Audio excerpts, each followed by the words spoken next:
And welcome back to another CBB Talk with your boy Will Dickinson. We gotta get a weekend recap for today, but it's about 11:30 here on Friday while I'm recording this. And last night we had a huge upset in the Pac-12. And do we have a new best team in the Pac-12? Because over the last couple weeks, Arizona's been getting that number one seed in the NCAA tournament talks. They came out as a number one seed in the the month before reveal that was last week. And then they go in last night and they're hosting Washington State, who's on a 7-game win streak going into this game, who I had ranked, I believe, 18th in the nation. They were 21st in the AP poll. This is a very, very good team. And Arizona falls to Washington State by 3 at home. And now, is Washington State the best team in the Pac-12? They get a season sweep on the Wildcats here. What a game that was. Let's talk about it. Obviously, I still think Arizona is the better team come March. I have Arizona ranked now 8th in the nation, and I have Washington State ranked 12th. I mean, obviously, you're getting a road win against a top 4 team in the nation. It's a huge win. I mean, Wells in this one was the guy. I watched the first half, then went to bed, and then I woke up and obviously watched the highlights again. Jalen Wells was him, 27 in this one. Jones had huge moments in this one, especially in that second half at 16. And when you have a game from Miles Rice, who only has 5 points, your best player, who has an inefficient game, and you come in and win a game, that just shows that this team is deep and is actually very legit. Obviously, Caleb Love had a very good game with 27. It wasn't an efficient 27, but he hit big time shots. And you just didn't see a lot of bench production out of the Wildcats there. They got outscored 5-20 off the bench. They turned the ball over a little bit too much, and then they gave a bad foul. Keyshawn Johnson has a bad foul when you're up 3 on a three-pointer. I believe that was Wells who hit the 3, made the free throw, and you end up winning that. And Washington State ends up winning 77-74 upset. This is a great story. Obviously, Washington State has not made the tournament since 2008 under Tony Bennett. One sec, I'm gonna find. I can never remember coach's name, so I'll be right back. Sorry, I had to make sure. Kyle Smith. He's done an amazing job this year. Obviously, this team was not projected to be an NCAA tournament team, and now they're in sole first place in the Pac-12. Right now, I believe they have a 3-seed resume, 4-seed resume. They're trending in to be a very high seed in this NCAA tournament. And I'm not sure how far I have the Cougars going in this tournament. Obviously, we got to see when the bracket comes out, how it breaks, how they finish regular season. And if they can win the Pac-12 tournament, obviously that would be huge. But wow, this is the last year for them. Obviously, the last year of the Pac-12, and they're going to the WCC next year. And it's just a great way that Washington State just kind of finishes out this type of era of their program. Obviously, they've been one of the worst power conferences and power conference teams in all of college basketball over the last decade. And this is their best year they've had in a long, long time. It's a really good win for the Cougars. Arizona, I'm not fading Arizona at all. I wouldn't have had them as a 1 seed last week. They just take too many losses to me. They have really good wins. That's why I have them 8. It's hard. I still have them above Duke, and Duke's playing really, really good basketball right now. Because of course, they have that road win against Duke. But I think the Cougars are very, very good. Obviously, getting a season sweep over Arizona is gonna, really just jetpack your rankings, your season, and really start having a serious conversation about how good you are and where you could fall in this NCAA tournament, what seed line you're on, and maybe they still got a lot of season left to play. Obviously, the rest of the regular season and then the conference tournament. Let's talk about any other notable results. Obviously, we saw Illinois fall on the road to Penn State. What an environment that was. They played in the rec hall of their old stadium. They should play there every game. It was a great sight. Stormed the court after Illinois really just choked this game away down the stretch there. Had way too many turnovers. Terrence Shannon's fully back. He's fully back to be playing. 35 in this one, but really good win. Mike Rhodes, his first Really, really big win of his career at Penn State. Penn State's actually playing better basketball recently. Obviously, it's not as good as last year where they made the NCAA tournament. But yeah, really good win for them, and it makes some of the season. I think they got to play more games in that arena right there because it was electric. Illinois they're just not being what I want them to be. I am 17th in the nation now. I think they're a dangerous team come March, but they are playing very inconsistent right now. That was their 7th loss of the year. Duke, obviously, they destroyed Miami in the run. Miami's not a good team, but a good win. Just a good team performance. Probably the best game on Wednesday was Florida Alabama overtime game. Alabama ends up winning 98 to 93 in OT. I take away positives from both of these teams. Obviously, Walter Clayton has been one of the best players in the SEC of recent. He had 27 in this one. Only 4 for 16 from 3, but very good game. Richard had a good game. Poulin had 17. I really, really like this Florida team. Florida's up to 21. I raised them after you barely lose on the road to Alabama. It's a good loss there, and you hold Mark Sears to only 17 in this one, obviously. But Grant Nelson's been playing better recently. Aaron Estrada had 20, and then you have Walters and Pringle have double digits off the bench is huge. Alabama trending in the right direction here. They're in first place of the SEC. I got Bama ranked 16th. I have Florida ranked 21, though. I really like this Florida team. I think if they get an 8 seed in March, they have the potential to be a Sweet 16 team. Alabama, obviously, they've had the computer numbers all year. And they just got off to a slow start, but they've been really good in SEC play. They're number one in the SEC. Obviously, I think Tennessee is a better team. But Alabama is playing on that level, and they might play. I think they play Kentucky this weekend. We'll get to that. Anything else super interesting from the weekend? Like Providence got row winning and Xavier. Providence, I think Providence is an NCAA tournament team. South Florida continues to win, keeps building an at-large resume. Marquette destroys DePaul, not too shocking though. But 19 assists from Tyler Kulik was a program record. Mississippi State officially, I think, is on that right side of the bubble right now. Ole Miss not good win from the Bulldogs to take down their in-state rival. Good game from Tolu Smith, had 24 in this one. Mississippi State had preseason hype, and they're playing up to that level. LSU takes down Kentucky in a wild, wild game. Shout out to Rob Dillingham, though, for Kentucky. Absolutely was cooking that game. Had some big shots down the stretch, that and one finish, and then that step back to take the lead, and then a crazy play at the end of the game for LSU. Kind of just like a safe from out of bounds right to the guy, then puts up a little floater, goes in. And LSU is taking down 3 ranked teams this year. This is back-to-back wins over ranked teams for the Tigers, just taking down South Carolina and Kentucky. Kentucky's just such a weird team, man. Like, they go and show their potential, winning a road game against Auburn, and then you lose to LSU. I have Kentucky ranked 25th. I got them just in because I respect the talent, but they're just so inconsistent. This is a team that can make an Elite Eight or could lose in the first round. And that's going to be tough for people to predict in their brackets for sure. They got to show more consistently coming down the stretch. New Mexico took down Colorado State. The Mountain West continues to deliver on late night. Not really shocked. The home team pretty much wins every game in the Mountain West, and New Mexico holds home court. Colorado State, they're a couple games back in the Mountain West. Obviously, they had such a good non-con and just haven't been as good in conference play. But I believe both these teams will be dancing in March. I like New Mexico a little bit more because of the guards, Dent, House, Mashburn, JT Thompson, the freshman. But Isaiah Stevens had a good game, but New Mexico holds on and gets a nice win there. And yesterday, there wasn't really anything great. Purdue got a win. FAU got a win. Shout out to Elijah Martin's dunk.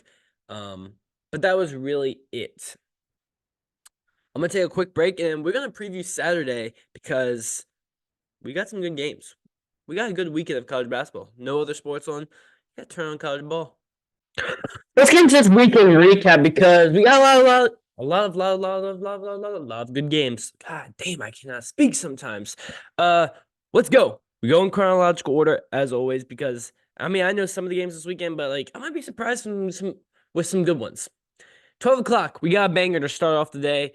on CBS. Number 2, Houston could be number 1 if they win this game. They're going at Baylor. This is a really, really good one. Obviously, Baylor's coming off a loss to BYU on the road earlier this week. Houston got a big win at home against Iowa State. If Houston wins this game, they might move into my number 1 spot. Obviously, getting a road win against Baylor is not going to be easy. Jacoby Walter's been such a good player this year. Ray J. Dennis versus Jamal Shedd will be a good point guard matchup. I think Baylor's gonna be a favorite in this one by like 1 or 2. But I could see it swaying either way. This is gonna be a super, super good one.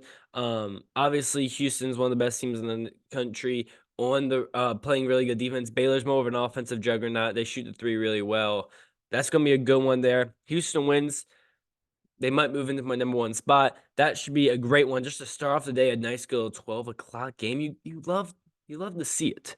BYU's on the road at Kansas State. Kansas State's probably not a tournament team this year, but BYU on the road in the Big 12 is not an easy game. Duke's on the road at Wake. Wake looking for a signature victory. This can be it right here. Wake, you have to win this game if you want to be in the NCAA tournament, in my opinion. This is a huge chance at home.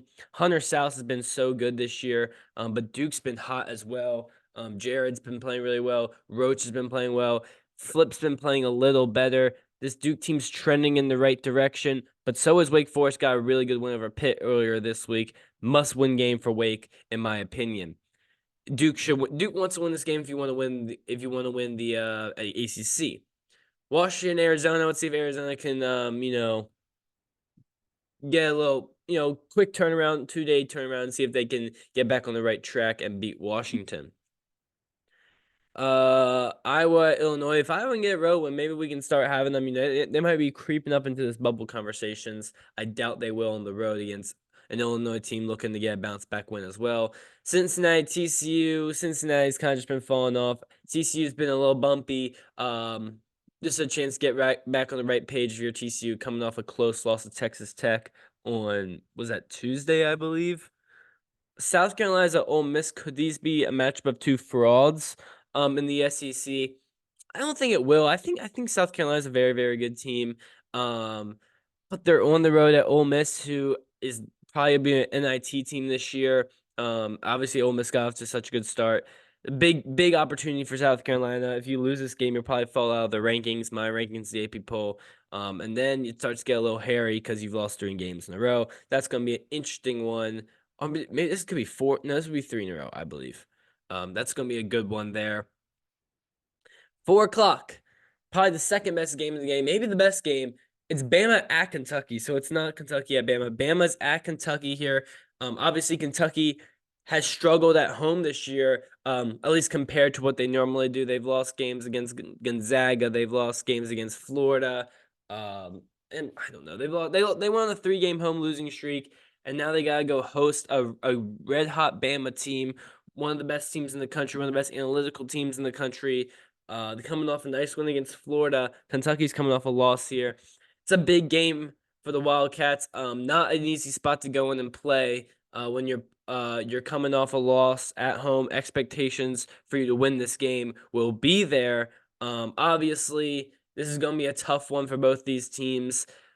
Good guard play all around. Mark Sears, Aaron Estrada for Alabama, and you got obviously Rob Dillingham, Antonio Reeves, DJ Wagner, Reed Shepherd for Kentucky. Both teams don't have a dominant big, so I think they match up pretty well. This is going to be a really good one. I think Kentucky will win, get a bounce back win. I'm not as high as on Alabama as others, so I like Kentucky to get this win there and get back to okay, that's the Kentucky we know. Inconsistent, but shows their potential and has a high ceiling. I think they'll show that ceiling in this game and beat Alabama, but if they don't, you're out of my rankings again, Kentucky, for the second time this year. Texas Tech's on the road at UCF. Could be a slip-up game for Texas Tech coming off a nice win. 4 o'clock, another good 4 o'clock game. UNC is going at UVA. That's a really good one in Charlottesville. Obviously, Virginia scored 90 points in their last 2 games. They've been struggling, but UNC out. I think it's been like 6 years or so that last time that UNC's gone on and won on the road at Virginia. It's a tough place to go in and play. Obviously, Virginia lost the game to Pitt earlier this year, but besides that, they've been damn near perfect at home. This is a spot where Virginia's probably I think Virginia will bounce back and win this game. Obviously, they're going to have to match up with Baycott. They're going to have to put bodies on because Virginia does not have a good big. It's going to be Jordan Minor. It's going to be Blake Buchanan, the freshman, having to throw bodies at Baycott. But I like the guard matchup. They can stop RJ Davis, I think, with Reese Beekman. This is going to be a good game. I don't expect it to be too high scoring. I think Virginia can get to the 60s in this one. If they can do that, I think they win the game. So give me Virginia. I think they'll be favorites in this one against Carolina. But if Carolina can pull off this road win, it just validates that they're back and they definitely have potential to get to a 1 seed in the NCAA tournament. Virginia loses this game, they're really on the bubble because that would be 3 in a row for no, this wouldn't be 3 in a row, but that would be 3 out of the last 4 for Virginia. Auburn's on the road at Georgia. Could slip up. Auburn has not been the greatest on the road this year. Texas is at Kansas at 6 on ESPN. I don't know. Texas will be probably in the NCAA tournament, but I don't think I'll have them winning a game. Obviously, matchup dependent here. I expect Kansas I think this could be close, but Kansas ends up winning. It's in Allen Fieldhouse, and in Allen Fieldhouse, Kansas really never loses. If I'm being honest, Kansas really never loses in Allen Fieldhouse. Texas could get a signature window if they can pull off the upset. Colorado State's on the road at UNLV. I think that's a tricky spot for the Rams there. UNLV is a very good team at home.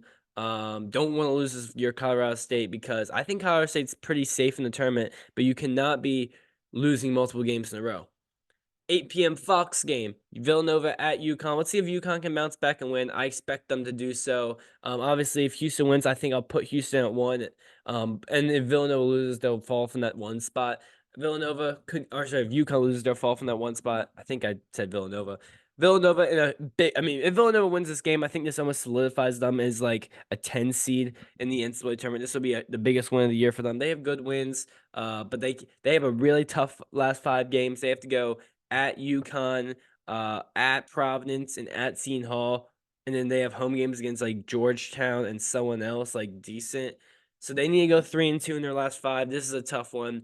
And if not, they're going to have to go 3-1 in their last 4 if they drop it to have a chance at large going into the Big East tournament. Washington State, let's not have a letdown game at Arizona. I'll keep my eye on that one at 8 o'clock. Butler, Seton Hall, that's a big bubble matchup there. At Seton Hall, expect Sheen Holloway's team to get the job done. Utah, Colorado, that's another bubble showdown at 9 o'clock. And then nothing really else great on Saturday. There's a lot of good games on Saturday. To keep your eye out, and obviously, every game with these ranked teams can go either way. Especially if they're on the road, it's just hard to get wins on the road. On Sunday, Creighton at St. John's in MSG.